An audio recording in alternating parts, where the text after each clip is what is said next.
चलिए आज हम पढ़ते हैं कि डिफरेंशिएशन में लॉग की क्या भूमिका है। अभी तक मैंने जितने भी अवकलन पढ़ा वो हमारा जितना भी अवकलन था वो हमारा किसी चर पर अचर पावर का डीसी का रूप था। जितने भी फंक्शन था y बराबर वो एक्सपोनेंट पावर का रूप था। ठीक है, तो ऐसे अवकलन को प्राप्त करने के लिए हमारे पास सूत्र मौजूद है। यदि इसका अवकलन ज्ञात करना चाहे, dy dx ज्ञात करना चाहे, तो इसका सूत्र हमें प्राप्त है n इंटू एक्स पर n-1। इस सूत्र के माध्यम से हम किसी भी चर पर यदि अचर पावर वाला फंक्शन आए तो इसका अवकलन आराम से कर सकते हैं। लेकिन जब आपका किसी चर पे या अचर पे चर पावर आ जाए तब इसका अवकलन कैसे करेंगे, अब हम उसके बारे में जानना है। चलिए ध्यान दीजिए, हाँ आपको ये बताने से पहले मैंने लॉग का कुछ प्रॉपर्टीज़ लिखा है, बेसिक फार्मूला है, वो हम जानते हैं। चलिए, मेरा पहला फार्मूला है log m इंटू एन। ठीक है, इसका सूत्र होता है log m plus log n। ठीक, और दूसरा सूत्र लिखा है log m बाय n बराबर होता है log m minus log n। चलिए, इन दोनों में एक बेसिक सा डिफरेंस क्या है, जब हमारा log का एंगल में m गुना n है तो हमारा log m plus log n हो गया, और जब यही mn हमारा m बट्टा n हो जाए तो log m minus log n हो गया। ठीक है, मैं आपको एक बात यहाँ क्लियर कर दूँ, यहाँ पे मैंने log m इंटू n दो टर्म ही लिया है, लेकिन यदि n की जगह कोई और हो जाता, जैसे कि मैंने w ले लिया, ठीक, log m गुना n गुना w, तो यहाँ पे ये इस तरह से हो जाता log m plus log n plus log w। जितने टर्म भी गुना में रहेंगे सभी को log के साथ अलग अलग प्लस के रूप में लिखते चले जाएंगे। ठीक है, चलिए ये हो गया। अब एक फार्मूला है log m पर n पावर। ठीक है, तो इसका जो फार्मूला होता है, ये पावर में जो है n है ये log के गुणांक में चले आता है और हो जाता है log m, यानी इसका सूत्र हो गया n इंटू log m।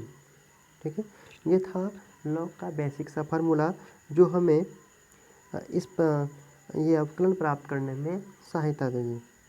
चलिए, अब हम लोग जानते हैं कि जब किसी चर पे या अचर पे चर पावर आ जाए तब उसका अवकलन कैसे ज्ञात करते हैं। चलिए, मैंने एक फंक्शन लिया है y बराबर u ऑफ x पर पावर v ऑफ x। ध्यान दीजिए, u भी हमारा x का फंक्शन है और v भी x का फंक्शन है।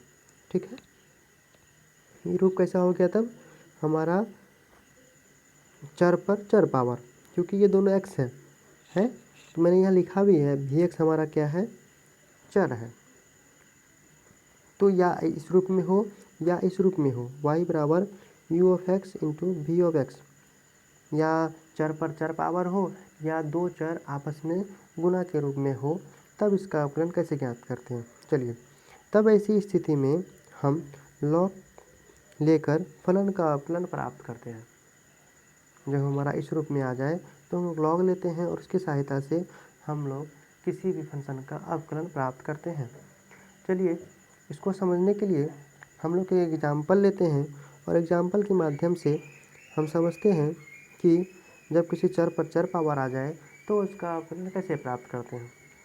चलिए, मैंने एक एग्जाम्पल लिया है y बराबर x पर x पावर लिया है।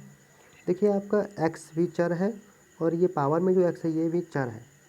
चर पे आ गया चर पावर, तब देखिए कैसे कर रहे हैं। चलिए, मैंने अभी तुरंत कहा जब आ जाए चर पर चर पावर तो लॉग की सहायता लेंगे।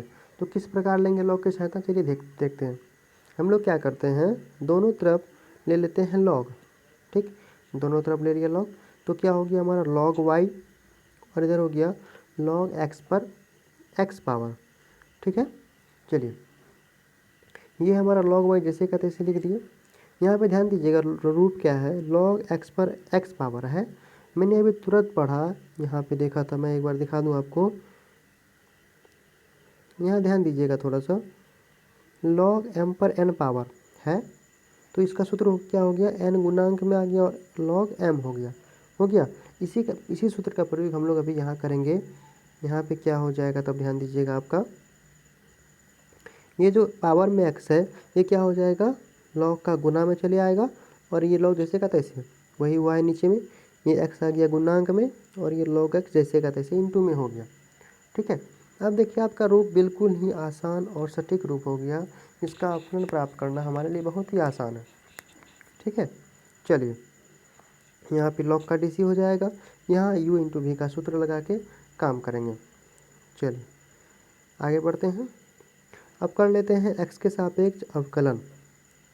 x के सापेक्ष जब अवकलन करेंगे तो देखिए क्या होगा, ध्यान दीजिएगा, आप x के सापेक्ष अवकलन कर रहे हैं लेकिन आपका log y है तो यहाँ पे हम लोग अपनाएंगे चैन रूल को। आप लोग चैन रूल पहले भी पढ़ चुके हैं तो उसी का प्रयोग करने वाले हैं। तो ध्यान दीजिएगा, log का जो पहला अवकलन होगा वो y के सापेक्ष में होगा। चलिए log का अवकलन y के सापेक्ष में कर दिया। अब इस y का अवकलन होगा चैन रूल के नियम से, तो क्या हो जाएगा, dy बाई dx हो गया। अब यहाँ देखिए x को मान लेते हैं क्या, u, और इसको मान लेते हैं v, तो u इंटू वी का सूत्र लागू होगा यहाँ पे। तो वही किया है मैंने, u को रखा यानी x को रखा, v का अवकलन यानी log x का अवकलन होगा, फिर प्लस फार्मूला से आता है, फिर v को रखेंगे तो v के जगह में क्या log x है, log x रख दिया, u का अवकलन यानी कि dx बाई dx। ठीक है, चलिए अब थोड़ा अवकलन करते हैं। यह मैं इसको साफ कर दूँ। चलिए log y है तो इसका अवकलन क्या हो जाएगा, 1y बाई और dy बाई dx, ये तो प्राप्त करना ही है, जैसे का तैसे रहेगा। यहाँ ध्यान दीजिए ये x आपका जैसे का तैसे रह गया क्योंकि इसका अवकलन तो हम कर नहीं रहे हैं, तो फिर यहाँ log x का अवकलन हो रहा है तो इसका अवकलन क्या हो गया, 1/x।